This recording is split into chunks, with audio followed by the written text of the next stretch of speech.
በስመ አብ ወወልድ ወመንፈስ ቅዱስ አሐዱ አምላክ አሜን። ስንክሳር ዘወርኀ መጋቢት 19 ሐዋርያ አርስጦቡሎስ።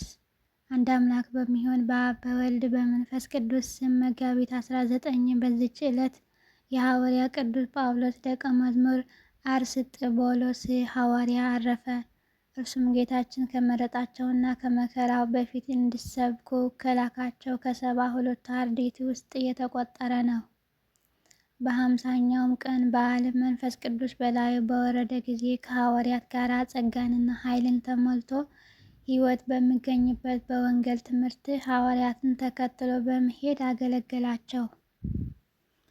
ብዙዎችንም ወደ ድህነት መንገድ መልሶ የክብር ባለቤት ወደሆነ ወደ ጌታችን ኢየሱስ ክርስቶስ ሃይማኖት አስገባቸው። የክርስትና ጥምቀትንም አጥምቆ የአምላክን ሕግ ትእዛዝ ከማስጠበቁ የተነሳ ነፍሳቸውን አዳነ። አባቶቻችን ሐዋርያትም ይህን ቅዱስ አብራጣብያስ በሚባል አገር ላይ ኤጲስቆጶስነት ሾሙት። ወደ እርሷንም ሄዶ በውስጧ ወንጌልን ሰበከ። ብዙዎችንም በቀናች ሃይማኖት እግዚአብሔርን ወደ ማወቅ መለሳቸው። በፊታቸውም ድንቆች ታምራትን በማድረግ በሃይማኖት አጸናቸው። ነገር ግን ከአይሁድና ከዮናናውያን ብዙ መከራ ደረሰበት። ብዙ ጊዜም ወደ ፈረጆች አደባባይ ወስደው በድንጋይ ወገሩት። ጌታችንም ከመከራው ሁሉ ጠብቆ አዳነው። መልካም ተጋድሎውን በፈጸመ ጊዜ በሰላም በፍቅር አረፈ። እነሆ ለሮሜ ሰዎች በጻፈው መልእክቱ ሐዋርያ ጳውሎስ አስታውሶታል። በጸሎት የምትገኝ በረከቱ ከኛ ጋር ለዘላለሙ ትኑር አሜን። አሪከ ሰላም ለአርስጦቡሎስ ዘተፈነወ ለምህሮ ምስለ ሐዋርያት በጽዮን ውሒዘ መንፈስ ሰኪሮ ጽሑፎ በእዱ አመሃ ማህበሮ እንዘ ያስተበጽእ ወይወድስ ግብሮ በውስተ መልእክቱ ዘሮሜ ጳውሎስ ዘከረው። ሰባቱ ቅዱሳን ሰማዕታት። በዚች ቀን ደግሞ የሰባቱ ሰማዕታት መታሰቢያቸው ሆነ። እነርሱም የግብፅ ሰው እለ እስክንድሮስ እና እለ እስክንድሮስ ከጋዛ መንደር፣ አጋብዮስ ከቡንጡስ ከተማ፣ ኒሞላስ ከጠራልብስ፣ ዲዮናስዮስ ሮሜሎስ እና ተላሲዮስ ከግብፅ አውራጃዎች የሆኑ ናቸው። እነርሱም በመንፈሳዊ ፍቅር ጸንተው ስለ ሃይማኖት ምስክሮች ሊሆኑ ተስማሙ። በፍልስጤም ውስጥ ወዳለው ቂሳርያ ደርሰው በመኮንኑ ፊት ቆመው በከሃዲው ዲዮቅልጥያኖስ ዘመን በክብር ባለቤት በጌታችን ኢየሱስ ክርስቶስ ማመናቸውን ገለጡ። መኮንኑም በጽኑ ስቃይ አሰቃይቶ ገደላቸው። የሰማዕትነት አክሊልን በመንግሥተ ሰማያት ተቀበሉ። በረከታቸውም ከኛ ጋር ለዘላለሙ ትኑር አሜን። አሪከ ሰላም ለክሙ እለ እስክንድሮስ ወለእስክንድሮስ ወአጋብዮስ ሜሌኒዮስ ወዲዮናስዮስ ሬሜሎስ አዲ ወተላስዮስ እለ ጸናዕክሙ በአዛዚ መንፈስ እስከ አድማዕክሙ አክሊለ ዘርእስ። ቅዱስ አስከናፍር።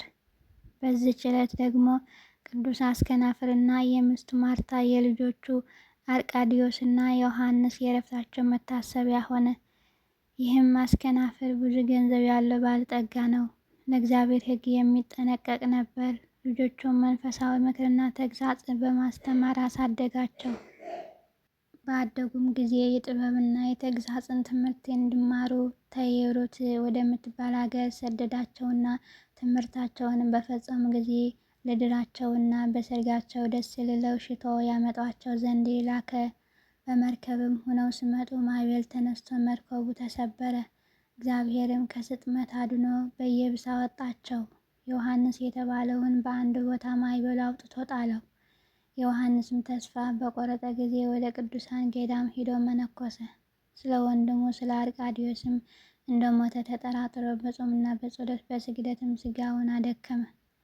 አርቃዲዮስም ወደ ዮርዳኖስ ገዳም ገብቶ ከአንድ ቅዱስ አረጋዊ ሰው ዘንድ መንኩሶ እየተጋደለ 3 ዓመት ኖረ። አስከናፍር ግን ልጆቹ በማዕበል እንደሰጠውን በሰማ ጊዜ ከሚስቱ ጋር ማቅ ለብሰው አመድ አንጥፈው እያለቀሱ ተቀመጡ። በአንዲት ሌሊትም አስከናፍር በሕልሙ ልጁ ዮሐንስን በራሱ ላይ ከዕንቁ የተሰራ አክሊል ተቀዳጅቶ መስቀል ይዞ አየው።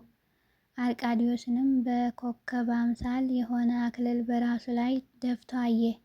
ከእንቅልፉም ነቅቶ ለሚስቱ ያየውን ነገራት። ከዚያም በኋላ የአድባራቱና የገዳማቱ የልጆቻቸውን ወሬ እንመረምር ዘንድ ተነሺ እንሂድ አላትና ወደ ዮርዳኖስ ሂደው ከመጥምቁ ዮሐንስ ገዳም ደረሱ። ልጃቸውን አርቃዲዎስን ያመነኮሰውን አረጋዊ አባትን አገኙት። ችግራቸውንም ነገሩት። እርሱም የክርስቶስ ወዳጆች አትዘኑ፣ ወደ ቤተ መቅደስ ስትመለሱ ልጆቻችሁን በሕይወት ታገኛላችሁ አላቸው። ደስ እያላቸውም ተመለሱ። ዮሐንስን በመስቀል በዓል ሊሳለም መጣ። አረጋዊውም ጠርቶ ከአርቃዲዎስ ከወንድሙ አገናኘው። ተያይዘውም አለቀሱ። ደግሞ አስከናፍርና ከሚስቱ ጋር ጠርቶ ከልጆቻቸው ጋር አገናኛቸው።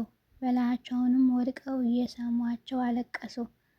ከዚህ በኋላ ከዚህ አረጋዊ ዘንድ የምንኩስና ልብስ የለበሱ ሚስቱን ማርታን ከሴቶች ገዳም አስገቧት። አገልጋዮቿንም ነፃ አውጥቶ አሰናበተ። ገንዘቡንም ለድሆችና ለችግረኞች በተነ። ከገዳም ገብተው በጾም በጸሎት ተወሰነ። እንዲሁም የተባረኩ ልጆቹ በገድል በትሩፋት የተጠመዱ ሆነው ኖሩ።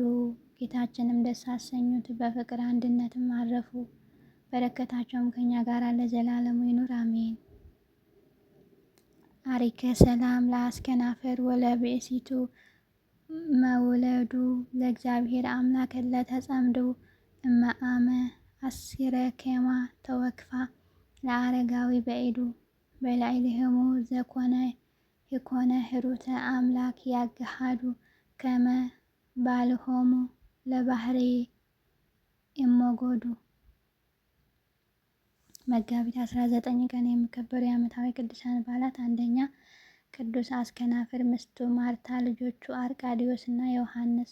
ሁለተኛ ቅዱስ አርስጥቦሎስ ሐዋርያ ከ72ቱ አርድእት የቅዱስ ጳውሎስ ደቀ መዝሙር።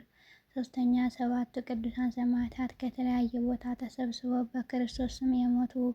ወርሃዊ በዓላት፣ አንደኛ ቅዱስ ገብርኤል ሊቀ መላእክት፣ ሁለተኛ ቅዱስ ኤስድሮስ ሰማዕት፣ ሶስተኛ አቡነ አብየ እግዚእ ጻድቅ፣ አራተኛ አቡነ ስነ ኢየሱስ፣ አምስተኛ አቡነ ኢየሱስ ብርሃነ ዓለም። እንግዲህ ወንዶች በስፍራ ሁሉ አለ ቁጣና አለ ክፉ ሀሳብ የተቀደሱትን እጆች እያነሱ እንዲጸልዩ እፈቅዳለሁ። እንዲሁም ደግሞ ሴቶች በሚገባ ልብስ ከእፍረትና ራሳቸውን ከመግዛት ጋር ሰውነታቸውን ይሸልሙ። እግዚአብሔርን እንፈራለን ለሚሉ ሴቶች እንደሚገባ መልካም በማድረግ እንጂ በሽሩባና በወርቅ ወይም በዕንቁ ወይም ዋጋው እጅግ በከበረ ልብስ አይሸለሙ። አንደኛ ጢሞቴዎስ ምዕራፍ 2 ቁጥር 8። አሜን። ጌታ ሆይ ከብልጽግናቸው ብዛት የተነሳ ብዙ መባ ካገቡት ይልቅ የድሃይቱ አነስተኛ መባ እንደተቀበለ ለሁል ጊዜ የሚያገለግሉ ኃይላት መላእክት እያሳሰብኩ በችግሬ ጊዜ የማቀርብልን ምስጋና ተቀበል። እናንተም ቅዱሳን የወንጌል ሰባኪያን ሐዋርያት፣ ሰማዕታትና ጻድቃን፣ ትጉሃን መላእክት፣ የፍጹማን ደናግል እንዲሁም ደጋጎች መነኮሳት ሆይ ልጅ አዋቂ ሳይለይ የምንሰበሰብበት የጉባኤ ቦታ ባርኩ። ይህንን መጽሐፍ ወረቀት አዘጋጅተው ብራና ደምጠው የጻፈውና ጻፈውን ከግዕዝ ወደ አማርኛ የተረጎመውን ቃለ ንባቡ በእርጋታ መንፈስና በተመስጦ ሕሊና ያዳመጠ በደለኛ ሁሉ የምታስምር የጌታ እናቱ በማርያም ጸሎት ኢየሱስ ክርስቶስ በአንድነት ይማረን አሜን። ወስብሐት ለእግዚአብሔር ወለወላዲቱ ድንግል ወለመስቀሉ ክቡር። ይቆየን አሜን። አቡነ ዘበሰማያት